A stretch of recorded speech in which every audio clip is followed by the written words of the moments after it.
the stronger the emotion you feel from some outer experience in your life, the more altered you feel, the more the brain freezes the frame and takes a snapshot. Well, now you're freezing a frame in the outer environment. But if you're truly in the present moment and you know exactly what you want, and you begin to teach your body emotion, start practicing opening that heart, it's amazing what happens. The moment that heart begins to open, we've measured this so many times, Lewis, on a scan, on a real-time brain scan, when the heart moves into this kind of rhythm, when you're feeling frustration, when you're feeling impatient, when you're feeling resentment, you are stepping on the gas pedal and you're stepping on the brake at the same time, and the heart is pumping against a closed system, and it causes an erratic beat. It becomes incoherent. And energy literally leaves the heart. Now, you no longer believe in your future. You can't put your heart into your future. You can't trust the outcome because there's no energy there. It's being used and consumed somewhere else, so energy is leaving the brain as well. But once energy starts to move into the heart, we've seen this so many times, and it starts to beat in this rhythm, like banging a drum or dropping a pebble in water, pebble after pebble. The heart begins to create a wave of energy right to the brain, like taking a big sheet and going like that. And then all of a sudden you see this wave, and the brain gets this rush of energy, and that change in brain wave patterns, that wave is carrying information. And the person starts to get a very clear idea. They see their future very clearly. Now that energy is causing them to move into very coherent alpha brainwave patterns, which is the state of creation. This is when you no longer hear the voice in your head that's talking to you, that you listen to and believe is the truth. I'm not good enough. Yeah, whatever that is. That's called the default mode. It suppresses the default mode network, and the next thing you know, you start seeing in pictures and images. You start dreaming. And that's the imagination. That's the creative state. So now you start naturally imagining the heart is the creative center. We got to put our heart into our future. It better be open and activated. So now when you start falling in love with your future, oxytocin is released in the brain and in the heart. Oxytocin signals nitric oxide. Nitric oxide signals another chemical called endothelial-derived relaxing factor. And just like when your sexual organs get filled with blood because you're aroused, the same thing happens here as it would happen somewhere else. And literally the arteries in the heart and lungs engorge, and now your heart feels full and it's thumping in order, and you're in the present moment. Now, once that happens and it's beating in rhythm, the heart produces an external magnetic field up to 3 meters wide. Now, you're in survival, you're drawing from the field and turning it into chemistry. When you get energy in the heart, it's causing a change in the brain, and all of a sudden it's resetting the baseline for trauma, and now here you have a magnetic field. Now the heart is your magnet. It is the center of creation. And now that energy is frequency. And frequency carries information. And you can lay the thought of your new relationship on that energy because it's consistent with it. You cannot lay the thought of your new relationship in need. That's a different energy. So now you're trying, you're grasping, you're controlling, you're forcing, you're trying to predict, you're overthinking, overanalyzing, and that's how people live their relationships. So then if you are going to prepare your brain and body for a new relationship, then you would have to become love completely every day. And that signal then that you're sending out into the field can carry the thought of your health, your wealth, your relationship, or whatever. But here's the cool part. When the heart is activated like that, and you feel so whole, so in love with life, so satisfied in the moment, so exuberant, that it's impossible to want. Now you're no longer in lack. Now you're so whole that you will magnetize wholeness in your life. The person who's the person that fits the mold energetically, that would be the same as you and yet complement you, so that the two can become one, right? And then instead of in contrast, in union, you exchange information equal to that emotional state. In other words, people use each other to reaffirm their dependence on certain emotions. You have certain people you complain with about politics or whatever. They complain back about their lives, and you use each other to reaffirm, some type of belief or something. Belief about life. emotionally. You have emotional agreements on things. Well, that emotion is energy, and energy is frequency, and frequency carries information. So you share the same energy, you share the same information, but that's what people do in their lives. But now, in a true loving relationship, when you're truly in your heart, then the question is, what would love do in the relationship? And when your heart is open, it's no longer about you. Yeah. It's about how I feel so amazing with you. I feel even more amazing, but without you, I'm still whole. And so now I'm no longer in need or lack. And so now, when we get together and our fields interfere, when they start interfering, now the amplitude gets way higher and there's way more energy. And now, I mean, I'm all about all 7 centers of the body lining up, all of them. And we're here in a body, let's enjoy it all, but come from love. And so now your heart is so open that you can't do anything else but give. You feel so amazing. You're so happy with yourself, so happy with your life, so happy with what you have. You want other people to feel the same way. And you say, here, take that. And when you give now, guess what happens? You release more oxytocin, more nitric oxide, and more of those chemicals that cause the heart to swell even more. Then all of a sudden, your immune system gets stronger, and all of a sudden, your body starts feeling better. You start having more energy, and now the constructive interference between two people that are coming together in wholeness and no longer dependence or lack or separation or need is a different game. So then, what they do to protect, to nurture, to grow, to evolve that love is one of the most important things that they have. Not because they're doing it out of obligation or because they're married or whatever. It's just they can't not do it. We see people, had somebody stand the other day in our workshop in profoundly high amounts of gamma. She can do it on command. And there's an incredible arousal that takes place that goes along with these high brain frequencies that you can only describe as ecstasy or bliss. Now, you're getting that ecstasy and bliss not from anyone or anything out there.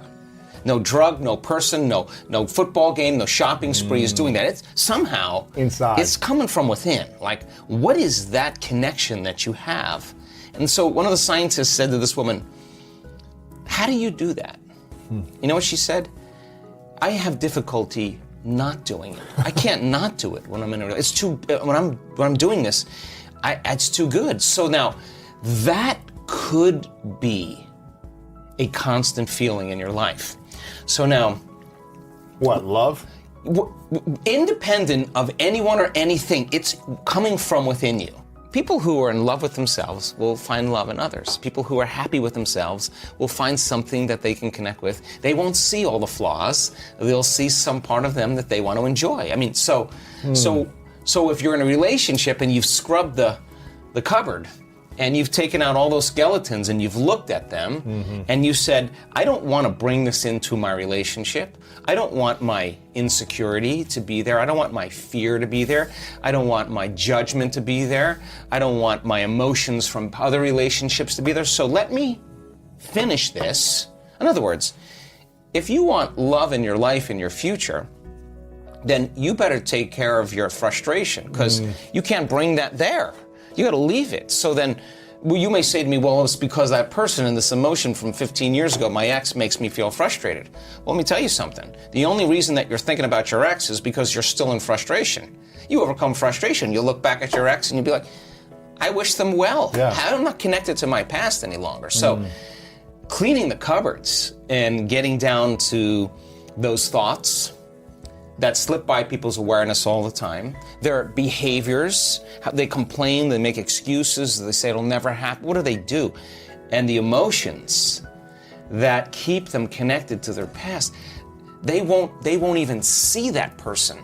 That they'll walk right past their future relationship. They'll never recognize that person because they're looking at their future through the neurology and the chemistry of their past. Wow. And the brain only learns we only see reality.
modality based on pattern recognition.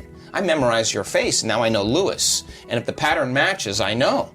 But if you're creating a future, and you're not clear on that future, and you want all these things, but you haven't addressed all those circuits and behaviors and emotions and chemicals of the past, you won't recognize the pattern. You'll walk right past the relationship. You'll never see it. So I think that there's the preparation for the relationship, the overcoming, and overcoming and overcoming and overcoming and overcoming and becoming. Ooh. All of a sudden now says, I am worthy. And the universe only gives us what we think we're worthy of receiving. So when you're worthy to receive, it's not going to be on Match.com when you're looking at body parts and whatever else. This is going to be like, ka-ching. An like, energy like, connection. wow. Yeah. Like, that came out of nowhere. Because when you're in survival, and you're in separation, and you're in lack, and you're forcing and controlling and trying to predict outcomes, you're matter trying to change matter. And of course, it's going to take time for this to happen because you're creating a three-dimensional reality, and everything in three-dimensional reality, it takes time. Mm-hmm. But when you're creating from the heart, with a coherent brain and a coherent heart, and you got that 5G Wi-Fi signal, it's not like you go anywhere now. The experiences are coming to, you're drawing the event to you. So we spend a lot of time bonding with our future emotionally. I have colleagues of mine who look at our data on oxytocin, and they're like, listen, oxytocin levels go up during, in a relationship, the honeymoon stage of a relationship, and monogamy is created because of those chemicals, or a female mammal is bonding with her offspring. That's exactly right. I want our people, our students, to bond and fall in love with their future just like they do with somebody else. And when you're bonded to your future, no person, no circumstance, no thing is going to remove you from it. So then, if you fall from grace during the day, then the next question is, what person, what circumstance caused me to disconnect from my love in the future? And let me rehearse in my mind, if I have that same circumstance, how I'm going to overcome it. And now you're worthy of love. It's no longer the person or the event. It's just you're doing what it takes to stay in the emotion of your future. I hope you enjoyed this amazing interview with Joe Dispenza. We are continuing with our daily practice of completing the inspiring quotes. You need to complete the quote with the words that are missing, and if you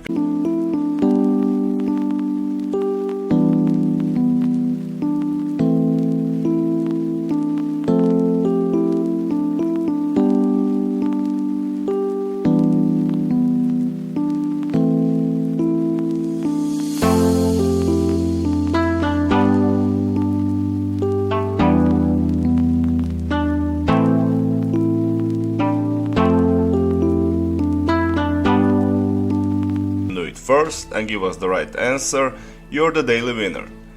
In the previous video we were looking for two words of Joe Dispenza's quote. The quote goes like this: you have to feel gratitude to create the life that... and the correct answer is you want. So you have to feel gratitude to create the life that you want. Congratulations to everyone with the correct answer, and to everyone who tried but didn't guess the answer. Today's quote is also from Dr. Joe Dispenza. We are looking for two words. The quote goes like this: turn your brain from a record of the past into a map of... Write your answers in the comments below the video and tell me if you love this video and our new way of ending the videos. If you like this video, give your thumbs up and share it with your friends. Help me make this video more popular by sharing it. Even if you're not sure what the correct answer is, try and guess. The first one with the correct answer is the winner. So don't forget to subscribe and hit that bell button, and don't miss any of the new videos and new challenges. If you really like what we do here and want to support us, you can join our channel and our community for a symbolic fee and gain many other additional features. You can do that by clicking the join button next to the subscribe button, or you can click on the link in description of this video. Stay good and have a great day!